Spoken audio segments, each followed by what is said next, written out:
구약 성경 예레미야서 제16장 오늘 14절에서 마지막 21절까지입니다. 예레미야서 제16장 14절에서 21절 말씀입니다. 찾으셨으면 우리 한 목소리로 같이 읽습니다. 시작. 여호와의 말씀이니라. 그러나 보라, 날이 이르리니 다시는 이스라엘 자손을 애굽 땅에서 인도하여 내신 여호와께서 살아 계심을 두고 맹세하지 아니하고 이스라엘 자손을 북방 땅과 그 쫓겨났던 모든 나라에서 인도하여 내신 여호와께서 살아 계심을 두고 맹세하리라. 내가 그들을 그들의 조상들에게 준 그들의 땅으로 인도하여 드리리라. 여호와의 말씀이니라. 보라, 내가 많은 어부를 불러다가 그들을 낫게 하며 그 후에 많은 포수를 불러다가 그들을 모든 산과 모든 언덕과 바위 틈에서 사냥하게 하리니 이는 내 눈이 그들의 행위를 살펴보므로 그들이 내 얼굴 앞에서 숨기지 못하며 그들의 죄악이 내 목전에서 숨겨지지 못함이라. 내가 우선 그들의 악과 죄를 배나 갚을 것은 그들이 그 미운 물건의 시체로 내 땅을 더럽히며 그들의 가증한 것으로 내 기업에 가득하게 하였음이라. 여호와 나의 힘, 나의 요새, 환난 날의 피난처시여, 민족들이 땅 끝에서 주께 이르러 말하기를 우리 조상들의 계승한 바는 허망하고 거짓되고 무익한 것뿐이라. 사람이 어찌 신 아닌 것을 자기의 신으로 삼겠나이까 하리이다. 여호와께서 이르시되 보라, 이번에 그들에게 내 손과 내 능력을 알려서 그들로 내 이름이 여호와인 줄 알게 하리라. 아멘. 아멘. 우리 먼저 기도하겠습니다. 이때라 주의 구원받을 때가 이때라. 세상이 험난하고 삶이 어려울 때 오히려 하나님께서는 이때라 구원의 확신을 가지고 하나님의 그 의로우신 오늘 손을 붙잡으며 오늘도 살아갈 수 있도록 믿음의 믿음을 더하여 주시는 하나님 아버지 은혜를 감사합니다. 사랑하는 주의 백성들, 어두워져가는 이 새벽을 깨우며 주님 전에 달려왔습니다. 오늘 하루 어둠이 아니라 빛으로 살게 하시고 혼란이 아니라 분명한 말씀의 길을 따라서 이겨내는 승리의 삶을 살 수 있도록 이 아침의 말씀을 허락하여 주시옵소서.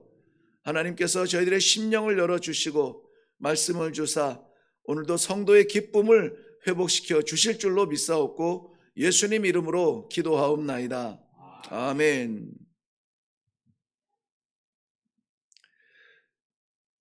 천지를 지으신 하나님께서는 모든 권세와 능력을 다 가지고 계십니다. 하나님께서 어떠한 판단과 결정을 한다 할지라도 거기에는 오류가 있을 수 없습니다. 사람을 택하고 사람을 버리는 것, 이 모든 것이 하나님의 권세 아래 있습니다. 단지 우리가 오늘 감격함으로 감사함으로 이 찬송을 부르며 말씀을 받을 수 있는 것은 세상을 짓기도 전에 내 이름을 기억하여 주시고 내 이름을 그의 생명책에 기록하시며 그의 손바닥에 새겨주사 버려두시면은 내 맘대로 살다가 망가질 수밖에 없지만 버려진 자리에서도 나를 기억하시고 나를 다시 예배자로 불러주시는 것이 하나님의 은혜일진데 우리는 그저 감사할 것밖에 없습니다. 많은 것을 주어서 감사가 아니요 우리에게 하나님의 나라를 소망하는 이 믿음 주시니 그저 우리는 감사할 뿐입니다. 하나님의 특권 가운데에 선택과 유기가 있습니다. 특별히 구속사에 있어서 하나님께서 누구를 택하고 누구를 유기한 것, 이것은 우리가 셈하고 판단할 수 있는 그 영역이 절대 아닙니다. 하나님의 권세고 하나님의 능력이십니다. 많은 사람들이 모두 다가 기회가 있을 것 같지만은, 그러나 하나님께서 기회를 주시는 자가 기회를 만날 것이요, 하나님께서 그 마음을 여는 자가 마음이 열려 하나님을 아버지라고 부를 수가 있는 것입니다.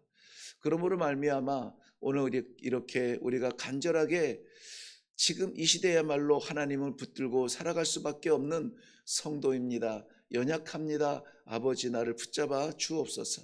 기도할 수밖에 없는 이 마음은 우리의 미련함과 연약함이 아니라 오히려 하나님께서 부르시는 소중한 기회인 줄로 믿습니다. 유기한다라는 말은 참으로 두렵고 염려되는 말입니다. 우리가 요즘 시대에 전에는 이런 말을 안 썼는데요, 유기한다라는 말을 하나님의 구속사 안에서나 만날 수 있었는데, 요즘은 죄송한 표현입니다만 유기견이라는 말 들어보셨죠? 버림받은 거예요. 도망간 것이 아니라. 그러므로 유기되었다, 하나님께서 선택과 유기라고 말할 때 유기는 하나님이 그렇게 버려두시는 겁니다. 남을 사기치고 대박을 터뜨렸는데 사기당한 사람의 고통의 밤을 생각하지 아니하고, 아싸 이번에 진짜 대박 난 거야, 바보 같은 사람, 이것도 못 깨닫고 하는 마음으로 당장에 셀 수 있는 내 손에 쥐어진 그 물질 때문에 기뻐한다면은 그 양심, 그 인격은 유기당한 인격이라 이렇게밖에 판단할 수가 없어요. 남을 괴롭게 하고 얻는 것을 기뻐한다면 하나님의 사람은 그렇게 못합니다.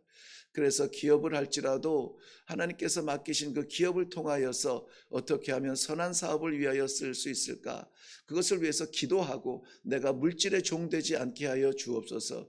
이 바른 신앙을 위하여서 더욱 회사가 또 맡기신 사업이 잘 될 때 더욱 기도할지언정 잘 되는 것만에 마음을 두지는 않는다는 것입니다.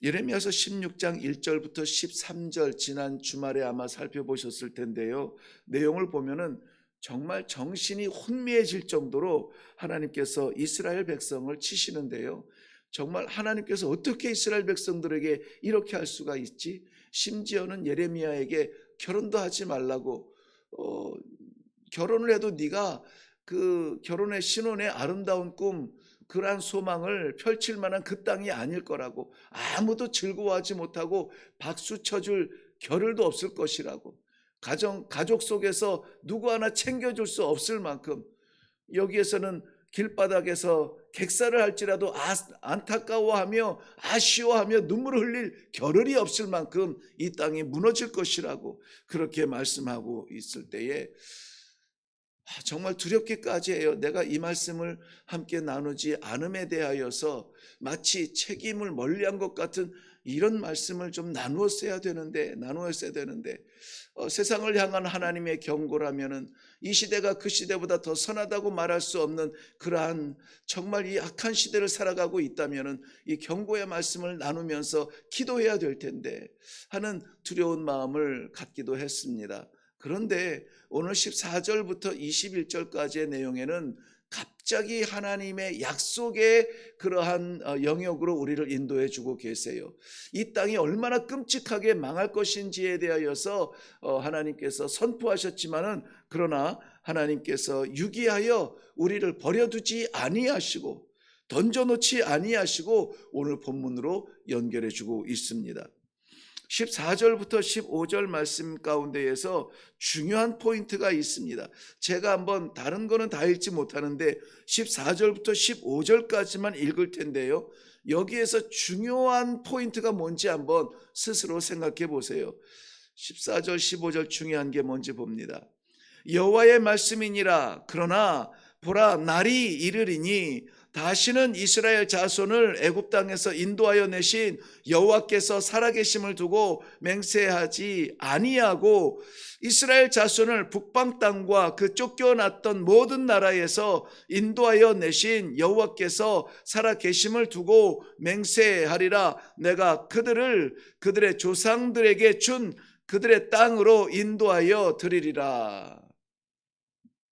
네, 저와 함께 7년 동안 이 말씀을 같이 묵상을 하면서 말씀 중에 하나님의 메시지를 구하는 일에 우리가 좀 열심을 냈습니다.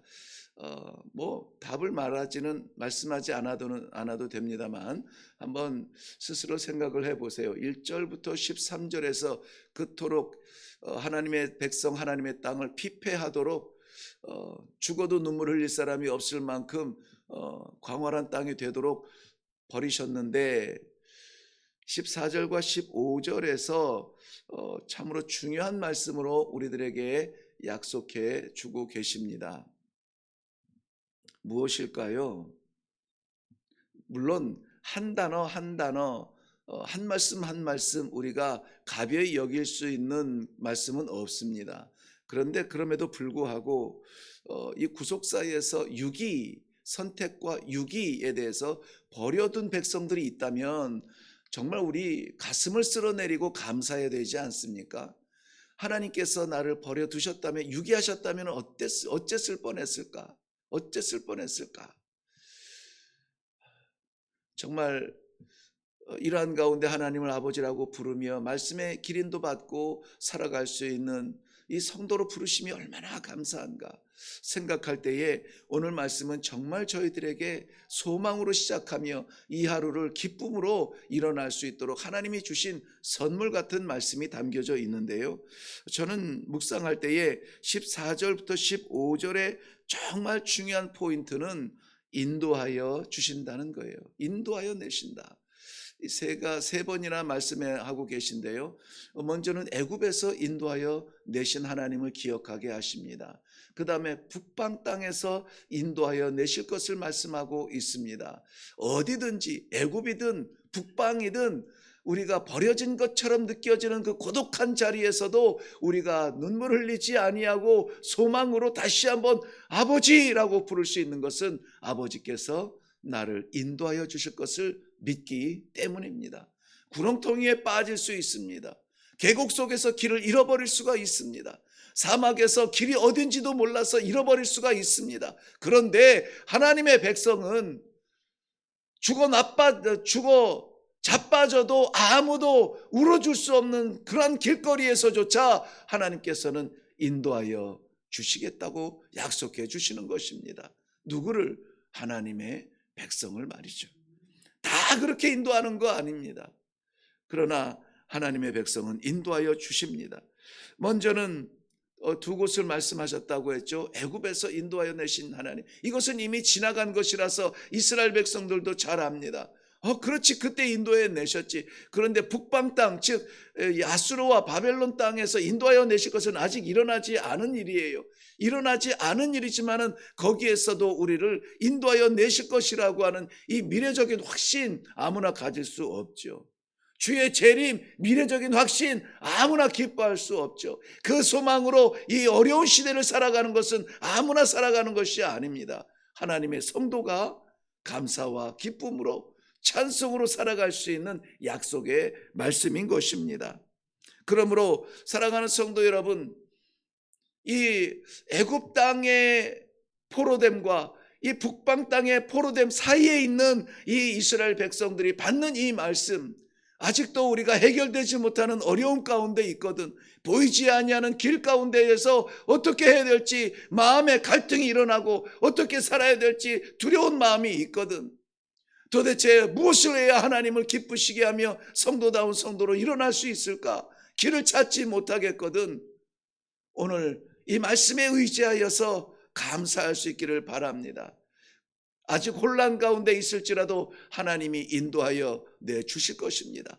우리가 길을 잃어버리고 좌절하며 낭떠러지에서 떨어지도록 우리를 버려두지 아니하실 것입니다. 우리를 유기하지 않을 것입니다.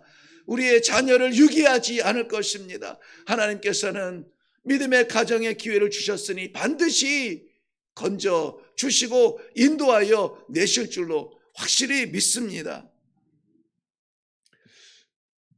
그렇지만은 그 전에 이스라엘이 저지른 죄에 대하여서 반드시 해결을 해야 된다 말씀하시는데요. 죄값으로 치자면은 어부들을 보내어 다 낫게 하고 사냥꾼들을 보내어 다 사냥을 당하게 한다는 것이죠. 왜 이스라엘 백성들이 이토록 비참하게, 여러분, 물고기가 물속에 있을 때에 자유롭게 헤엄을 치면서 물고기답게 살죠. 낚인 다음에는 그 다음에는 죽은 목숨이에요. 아무리 펄쩍펄쩍 뛰며 광야를 달릴지라도 사냥꾼에게 잡힌 다음에는 먹이가 될 뿐입니다.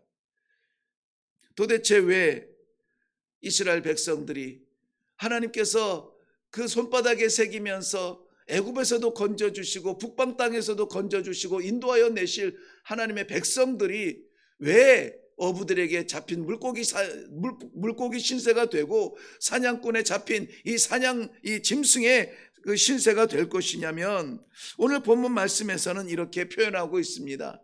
저들이 미운 물건의 시체로 그의 땅을 더럽혔다라고 말하고 있습니다. 28절 말씀에 보면, 중간에 보면 그 미운 물건의 시체로 내 땅을 더럽히며 그들의 가증한 것으로 내 기업에 가득 차게 하였다. 이 미운 물건, 하나님께서 가장 미워하는 거죠. 이 질투하시는 하나님의 마음을 가장 괴롭게 하는 거죠. 그의 백성들이 우상 숭배를 한다고 이것저것 갖다가 예루살렘 성전까지 세워놓고 그 앞에 제사하며 절하는 그 꼴을 볼 수가 없는 거예요. 백성들도 밉지만 백성들의 마음을 현혹한 그 우상 덩어리들을 바라볼 때에 하나님의 마음에는 사랑의 하나님인데 이 견딜 수 없는 미움이 있는데 그 미운 것들을 시체라고 말해요. 시체, 아무런 반응도 하지 못하는 것들 갖다 세워놓고 그것을 신이라고 여기는 그런 모습을 보면서 우리 하나님께서는 안타까워서 이 모든 것들에 대하여서 반드시 갑절이나 갚아야 할 것을 말씀하고 있는 것입니다. 17절 말씀에도 보면은 하나님께서는 어떻게 그것을 아셨는가? 하나님께서는 우리의 모든 형편을 살피시고 우리의 생각을 살피시고 불꽃 같은 눈동자로 우리의 감춰주고 우리가 드러낼 수 없는 것까지 다 살피시는데, 이것이 죄에 대하여서는 두려움이요, 이것이 우리의 안타까운 사정에 대하여서는, 말 못하는 우리의 고민에 대하여서는 은혜가 아닐 수가 없습니다. 사랑하는 성도 여러분, 하나님 앞에는 숨길 것도 없고 감출 수 있는 것도 없습니다. 하나님께서는 우리의 모든 것을 다 아십니다. 예배당에 올라와 예배 자리에 앉아 있어도 우리의 마음과 생각은 다른 데가 있다는 것도 하나님께서는 다 아시고, 살아가지 못할 것에 우리의 마음을 가득 채우고 그것 때문에 고민하고 있는 것도 하나님께서는 다 아시고, 하나님을 향한 성도의 마음을 빼앗아 성도들을 혼란케 하는 그 미운 것들의 시체를 우리가 품고 있음도, 썩은 내가 나는 것도 하나님은 다 아시고, 이런저런 직분을 가지고 우리가 거룩한 척하지만은 그러나 내면의 세계가 무엇으로 가득 차 있는지도 우리 하나님은 다 아시고, 두려운 말씀이지만 또한 감사한 말씀 아닙니까? 아무에게도 말 못하는, 부끄러워서 말 못하며 그 마음도 하나님께서는 다 알아주시는 것입니다. 하나님을 상대하시기를 바랍니다. 그럴 때에 하나님께서는 그의 사랑하는 백성을 어두움과 고난의 길에서 건져 주시고 인도하여 주시겠다고 약속해 주세요. 자, 이스라엘이 만나는 이러한 애달픈 역사는 결국은 하나님께서 그 이스라엘 백성들을 통하여서 구세주 예수 그리스도를 보내셔서 그 십자가 통하여서 온 세상의 생명의 빛이 되게 하신 이 역사를 우리는 압니다. 지금 예레미야 선지자도 바라볼 북방 땅에 끌려갔다가 다시 자유케 되는 것을 바라보는 미래지만 우리들이 보았을 때는 이건 간증이잖아요. 이미 일어난 역사입니다. 이스라엘 백성들을 통하여서 하나님께서 구세주를 보내어 주시어서 세상에 생명의 빛되게 하신다는 것이 약속이었지만은 우리는 간증이잖아요. 우리가 믿는 예수 그리스도의 십자가가 나를 구원하신 유일한 방법이라는 것을 우리는 이미 마음에 품고 살아가지 않습니까? 이 역사는, 오늘 기록되어진 이 역사는 이스라엘 백성들의 역사가 아니라 우리를 향한 하나님의 부르심이라는 사실이에요. 왜냐하면 19절 말씀에 보면은 여호와 나의 힘, 나의 요새, 환난 날에 나의 피난처시여 민족들이 땅끝에서 주께 이르러 말하기를, 민족들이 땅끝에서 주께 이르러 말하기를. 이스라엘 백성들의 이러한 역사를 보면서 이스라엘이 돌아오는 것에서 멈추지 아니하고 이 땅에 흩어져 있는 모든 민족들이 주 앞에 돌아와서 고백을 하는 것입니다. 예레미야 선지자가 고백하는 것처럼 여호와는 나의 힘이시요 여호와는 나의 요새시요 여호와는 환난 날에 나의 피난처시라. 시편의 기자들이 기록할 만한 그러한 것을 예레미야 선지자의 입술을 통하여서 고백하게 하셨고, 이 고백이 땅끝에서 몰려오는 모든 민족들, 저 아시아의 대륙 끝에 콩팥같이 달려있는 대한민국의 백성들도 주 앞에 달려와서 이렇게 고백하는 것입니다. 여호와는 나의 힘이시요 나의 구원이시요 나의 방패시요, 나를 구원하시는 나의 하나님, 나의 피난처이십니다.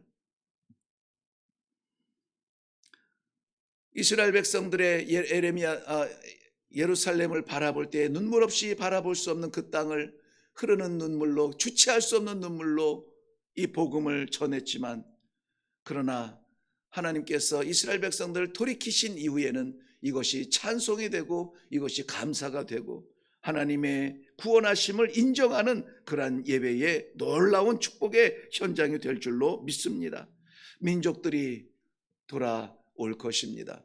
지금도 7천여 민족은 이 복음을 들어보지 못했지만 하나님께서는 내 삶조차 간수하지 못하는 연약한 나 같은 존재에게 그 땅끝을 바라보게 하시고 주의 생명의 복음을 선포하게 하시고, 이것을 통하여서 우리 기도의 동지들이 함께 기도할 때에 우리는 이곳에서 기도하지만 주의 생명이 그 땅에서 일어나는 놀라운 복음의 역사가 나타나서 이스라엘 백성들이 지금은 예언적 말씀으로 보지만은 우리에게는 간증이 된 것처럼 우리에는 예언적 기도를 하여서 이 땅의 모든 민족이, 사막의 민족, 정글의 민족, 아무도 알아주지 못하는 그러한 부족까지라도 주의 복음 앞에 나와서 나의 힘이시오 나의 구원이시오 나의 방패신 우리 하나님 앞에 한 목소리로 예배할 날을 허락하여 주시옵소서. 오늘은 그날에 대하여서 하나님께서 약속해 주셨습니다. 내 이름이 여호와인 줄 알리라. 우리 모든 성도들은 이미 잘 알겠지만 성경 전체에서, 특별히 구약에서 하나님께서 이 역사를 이끌어 나가시는 섭리 가운데 목적이 하나 있다면, 딱 하나를 고른다면 내가 여호와인 줄 알리라. 우리는 여호와인 줄 압니다. 이것을 알지 못하는 민족을 위하여서 기도할 수 있는 이 아침이 되기를 바랍니다. 우리 기도하겠습니다.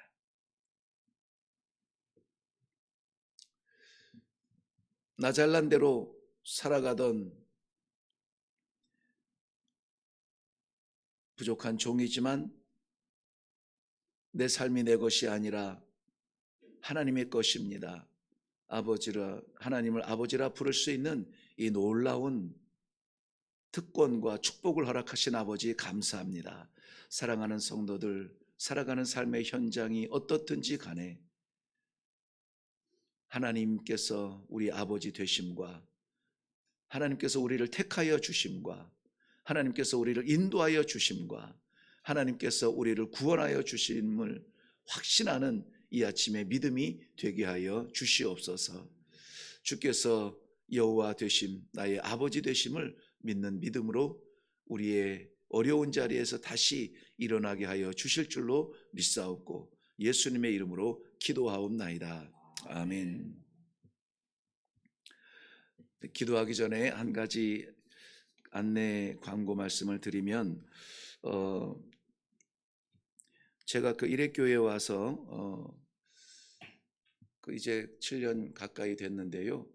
어, 교회 허락을 받아서 다음 주일부터는 제가 안식월을 12월 말까지 12월 31일까지 안식월을 갖게 되는데 이번 주 금요일까지는 제가 섬깁니다. 그리고 다음 주일부터 새벽 예배는 강유택 목사님이라고 칼빈 대학교에서 구약을 가르치시고 영국 더람에서 구약을 전공하셨어요. 학부 때부터 전공 구약을 연구했던 목사님인데 다른 거는 모르겠는데 뭐 저하고 오랜 지인이기도 합니다만은 말씀에 진심인 사람이고요.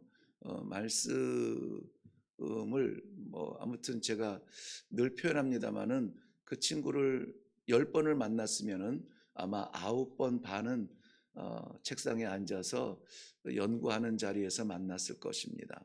그리고 나서 기다렸다가 밥 먹으러 나가자, 뭐 커피 한잔 하자 하고 제가 끌어낼 정도로 정말 말씀을 깊이 연구하시는 분이고 그러한 지성과 더불어서 안양 갈멜산 금식 기도원에서 거의 주 강사로 기도원 지금 뭐 제가 어제도 우리 성도들에게 소개했지만 지금 시대에 기도원의 정체성을 붙들고 기도할 만한 곳이 많지 않습니다. 그런데 정말 금식 기도원으로 하나님 앞에 기도하는 뜨거운 그러한 몇 남지 않은 기도원 가운데 하나인데 거기에서 주 강사로 말씀을 전할 만큼 영성이 있는 그러한 분입니다. 강유택 목사님께서 한 3개월 가까이 새벽 예배 또 섬겨 주실 것입니다. 특별히 구약을 전공했다 하니 기도 많이 하시고 구약의 바른 말씀 받을 수 있도록 기도해 주시면 고맙겠습니다. 월요일과 금요일은 우리 장로님들께서 돌아가면서 섬기겠지만 화수목 이 3일의 새벽은 우리 목사님께서 그리고 주일은 목사님께서 섬겨 주실 것입니다. 저를 위해서도 안식월 동안에 하나님께서 맡기신 또 일들이 몇 가지 있는데 잘 완수하고 새로운 새해 저는 성도들에게 비긴 어게인이라 했는데 다시 시작할 새해를 사모하면서 보낼 수 있도록 좀 기도해 주시면 감사하겠습니다. 네, 오늘 말씀을 기억하시면서 유기하지 아니하시고 선택하여 주시고 하나님 앞에 이렇게 말씀을 받고 나눌 수 있도록 은혜를 베풀어 주시니 감사합니다. 감사의 입술로 먼저 하나님 앞에 나아가면 좋겠습니다. 우리 다 같이 기도하며 나아가겠습니다.